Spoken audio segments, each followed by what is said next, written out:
आप देख रहे हैं देश लाइव, देश की आवाज। आदाब, नमस्कार, सत श्री अकाल। देश लाइव में आपका स्वागत है। मैं हूं सहल कुरैशी। 5 राज्यों में चुनाव है 2023 में, 2024 के लोकसभा चुनाव से पहले।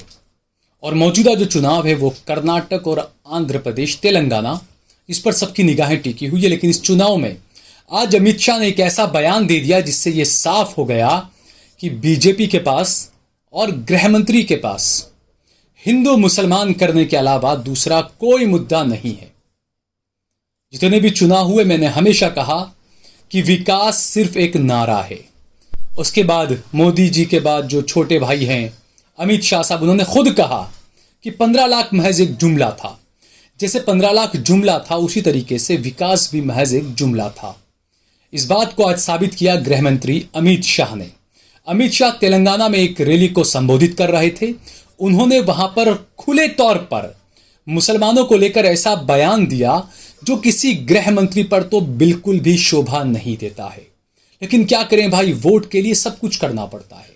और उन्हें पता है कि 2019 में एक्सट्रीम लेवल पर जाकर जितनी भी सीटें जीत सकते थे, हिंदी पट्टी में वो ज्यादा से ज्यादा सीटें जीत ली गई। अब 400 सीटों का अगर सपना पूरा करना है, बीजेपी को अगर अकेले 300 प्लस सीटें लानी है, तो साउथ में भी दक्षिण में भी हिंदू मुसलमान का बीज बोना पड़ेगा। ये बीजेपी को पता है, तभी उसको वोट मिल सकता है। उसके अलावा बीजेपी का, मोदी शाह का ऐसा कोई काम नहीं है जिससे उन्हें वोट मिल सके। और इसी को लेकर अमित शाह ने एक बयान दिया मुसलमानों को लेकर, हिंदुओं के बीच में ये बयान हम आपको सुनाएंगे, इस पर बात करेंगे। लेकिन उससे पहले अगर आपने देश लाइव को सब्सक्राइब न किया हो तो हमारे चैनल को जरूर सब्सक्राइब कर लीजिए। सोशल मीडिया के तमाम प्लेटफॉर्म्स पर, फेसबुक पर, ट्विटर पर, इंस्टाग्राम पर आप देश लाइव को जरूर फॉलो करें। इसके अलावा सहल कुरैशी और सहल कुरैशी ऑफिशियल को भी जरूर फॉलो कीजिए। इसके अलावा हम आपको अपना नंबर भी दे रहे हैं। स्टार बटन दबाकर, ज्वाइन बटन दबाकर भी आप हमारा ज्यादा से ज्यादा समर्थन कीजिए। हम बात कर रहे हैं अमित शाह की, बीजेपी की, कि दक्षिण में अब किस तरीके से हिंदुत्व के नाम पर, भगवा के नाम पर राजनीति की जा रही है।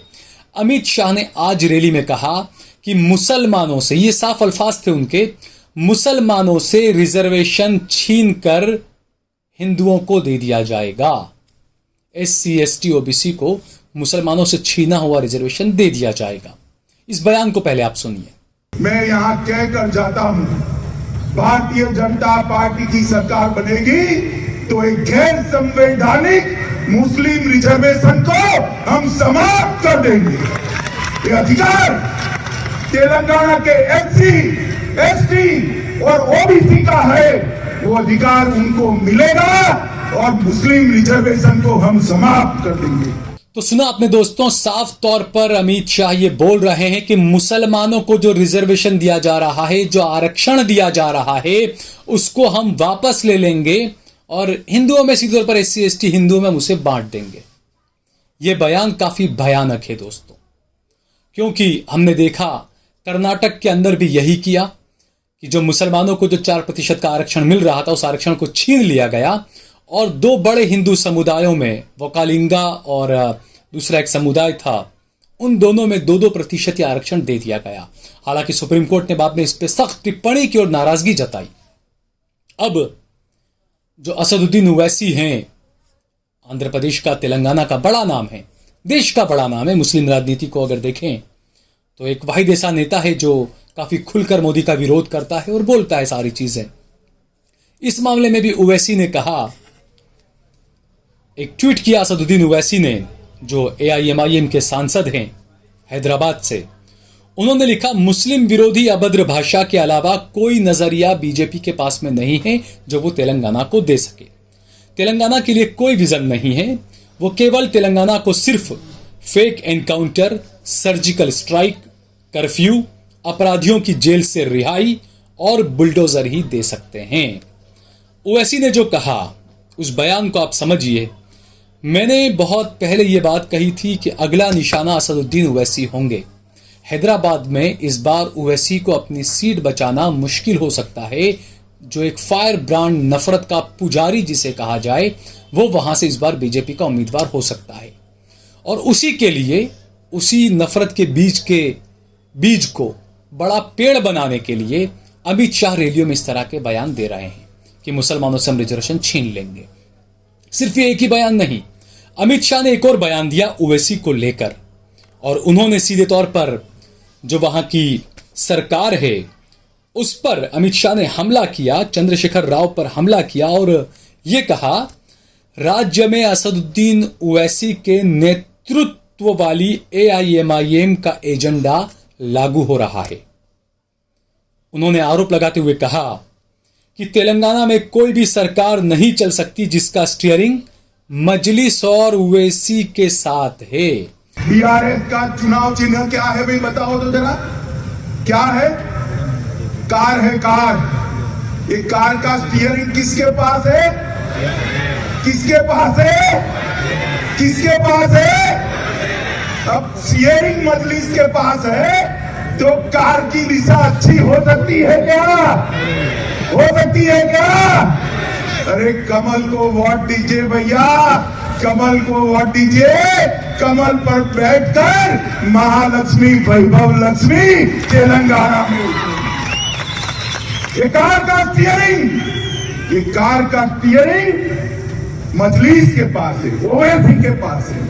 यानी सीधे तौर पर यह दिखाने की कोशिश की जा रही है कि मुकाबला दाढ़ी टोपी वाले ओवैसी और एक भगवा कुर्ते वाले मोदी के बीच में है।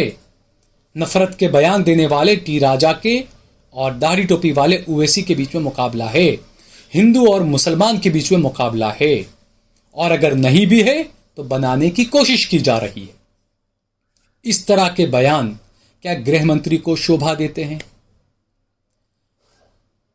हमने देखा कि 2 दिन पहले एक खबर आई, अचानक बड़े बड़े ब्रेकिंग चली कि भाई आतंकवादी संगठन जो है वो देश पर हमला कर सकते हैं। अतीक हत्याकांड पर अलकायदा ने धमकी दी, इस तरह की ब्रेकिंग न्यूज आई। वो कहां से चलाई गई, वो कहां पर आई वो धमकी, वो हमें नहीं पता, लेकिन ये खबरें आई मीडिया में। चिट्ठी में अलकायदा हम जिहाद का रास्ता बनाएंगे ऐसा कुछ कहा, यह कहा गया है। अलकायदा ने अतीक अशरफ को शहीद लिखा, अलकायदा ने धमकी दी भारत पर हमले करने की। ये TV9 की खबर है, TV9 की ब्रेकिंग न्यूज है। ये तमाम चीजें, माहौल किस तरीके से बनाया जाता है उसको आप समझिए। और ये एक हकीकत है, जहां पर भी इंसाफ में जहां कमी रहती है वहां पर आतंकवाद को घुसने में बहुत आसानी रहती है। हमारा देश यहां हमले नहीं होने चाहिए, आतंकवाद पे आतंकवादी हमले नहीं होने चाहिए, कोई देश नहीं चाहेगा। लेकिन यह हकीकत है कि जहां की भी कानून व्यवस्था लचर रहती है, चाहे पाकिस्तान हो चाहे अफगानिस्तान हो, ये उसके सबूत है कि जहां पर कानून व्यवस्था लचर रहती है वहां पर आतंकवादियों को पग पैसारा करने का पूरा मौका मिलता है। तो हमारे यहां पर कानून और किस तरह का हो रहा है, क्या कुछ हमारे यहाँ की न्याय व्यवस्थाएं चल रही है, वो सबको पता है, बहुत अच्छे तरीके से पता है सबको। किस तरीके से जंजीरों में बांधकर मार दिया जाता है, गोलियों से भून दिया जा रहा है, ये पूरी दुनिया देख रही है। कोई नई बात नहीं है इसमें, मैं आपको बता रहा हूं कोई नई बात नहीं है।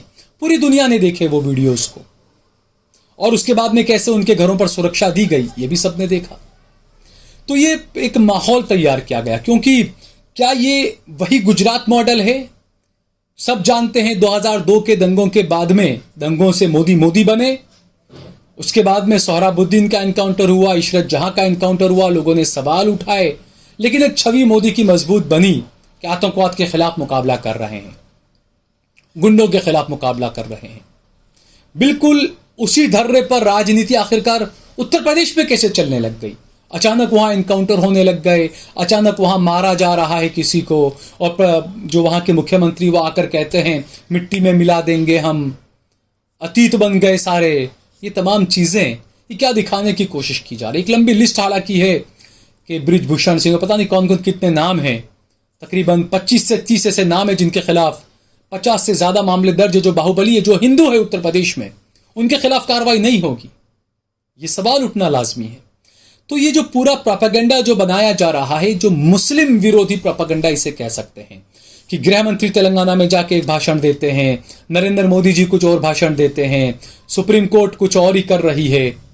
ये तमाम चीजें जो है आखिरकार किसके इशारे पर ये भाषण दिए जा रहे हैं? जब सुप्रीम कोर्ट ने कर्नाटक में मुसलमानों से 4% आरक्षण हटाने की जो विरोध किया या उसकी आलोचना की, उसके बाद ओवैसी ने यह कहा कि 50% की जो सीमा है आरक्षण की उसको बढ़ा देना चाहिए।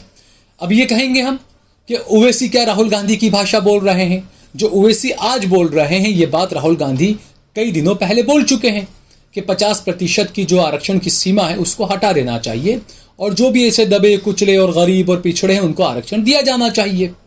जो बीजेपी विरोध करती थी कि धर्म के नाम पर हम आरक्षण नहीं देंगे, उसी बीजेपी के नेता और गृह मंत्री हिंदुओं को आरक्षण देने की बात कर रहे हैं इनडायरेक्टली कि मुसलमानों से आरक्षण छीन लेंगे, हम SC ST OBC को दे देंगे यानी हिंदुओं को दे देंगे। तो ये जो हिंदू मुस्लिम की जो राजनीति है ना दोस्तों, ये देश का बेड़ा गर्क कर रही है।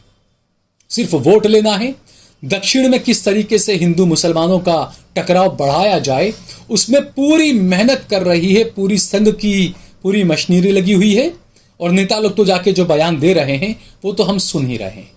अब क्या करना क्या नहीं करना आप खुद समझदार हैं। इस वीडियो को ज़्यादा से ज़्यादा शेयर करें, कमेंट करें। अगर आपको ये वीडियो पसंद आया हो तो इसको ज़्यादा से ज़्यादा शेयर करें और हमारा ज़्यादा से ज़्यादा सहयोग करें।